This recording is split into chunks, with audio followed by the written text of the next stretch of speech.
ఉంది. ఇప్పుడు ఒకటి సిస్టంలో మేము అనుకుంటున్నది అన్నిటికంటే ముఖ్యంగా పోలీస్ అబ్జర్వర్ తప్పించాలి. ఈసీ తరఫున ఎవరైతే ఉన్నాడో రిటైర్డ్ అధికారి అతనికి ఏ బాధ్యత లేదు, వచ్చి అందరినీ అడ్డంగా కంట్రోల్ చేసే దీపక్ మిశ్రా పేరు ఏదో ఉంది చేయాలని చూస్తున్నాడు.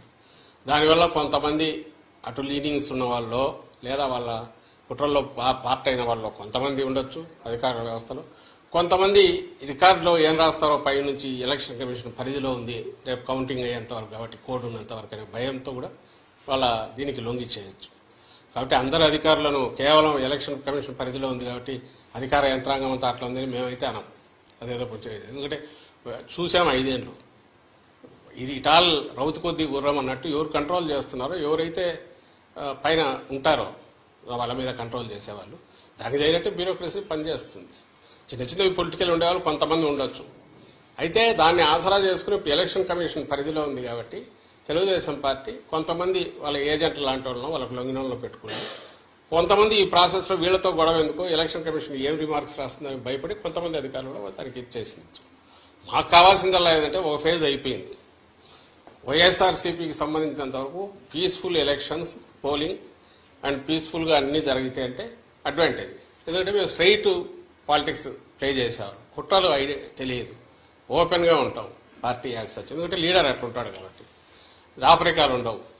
ఒకటే లైన్ ఏదైనా ఉంటే అది చెప్తారు, చెప్పిందే చేస్తారు.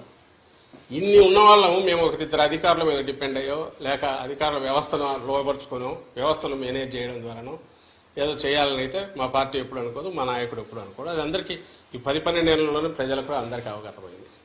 ఆ దుర్లక్షణం ఉండేది వ్యవస్థలను పాడు చేయడము, మేనేజ్ చేసుకోవడము, మ్యానిపులేట్ చేయడము, తద్వారా పవర్లోకి రావాలనుకోవడం, దాంట్లో బోర్ల పడడం, మళ్ళీ అయినా సరే బుద్ధి రాకపోవడం, అది తెలుగుదేశం పార్టీకి చంద్రబాబు నాయుడు లక్షణం. కాబట్టి మేము అధికారులందరినీ మార్చమనడము ఓటింగ్ కూడా అనం. ఎన్నికల కమిషను బాధ్యతాయుతంగా వ్యవహరించింటే, కమిషన్ అంటే I'm not saying commission per se total, దాని తరఫున ఎవరైతే డెప్యూట్ చేశారో వాళ్ళు కొంచెం డిస్క్రిప్షన్ యూజ్ చేసి నిష్పాక్షికంగా కంప్లైంట్లు వస్తే లోతుగా చూసి, అలాగే దానికి ఆల్టర్నేటివ్ ఏదైనా చేసేటప్పుడు అది కూడా లోతుగా చూసి, అంపైర్ అనేవాడు బ్యాలెన్స్ ఎట్టున్నారు అట్లా ఉండగలిగి ఉంటే ఈ పరిణామాలు హింస ఇవి జరిగేవి కాదు. ఇప్పటికైనా అలాంటివి జరగాలంటే ఆ పోలీస్ అబ్జర్వర్ను మార్చాలనేది మా విజ్ఞప్తి. ఆల్రెడీ అది కూడా ఎలక్షన్ కమిషన్ పంపించాం, ఈ రోజు కూడా మళ్ళీ పెడుతున్నాం. అది జరిగితే మిగిలినవన్నీ గాడిలోకి అవే పడతాయి.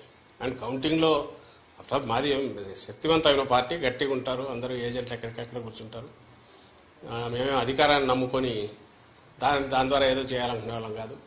పార్టీ వ్యవస్థాగతంగా ఉంది, కింద అభ్యర్థులు స్ట్రాంగ్గా ఉన్నారు కాబట్టి అక్కడ ఏదో జరుగుతుంది ఇదేం మాకు లేదు. దాన్ని ఎదుర్కోలేనంత దీంట్లో వీక్ దీంట్లో కూడా పార్టీ లేదు. ఓన్లీ థింగ్ ఈజ్ దానికి అవకాశం లేకుండా చేయడం అనేది ఎన్నికల కమిషన్ బాధ్యత. అది ఆ బాధ్యత సక్రమంగా నిర్వర్తించాలని అయితే మేము కోరుకుంటాం.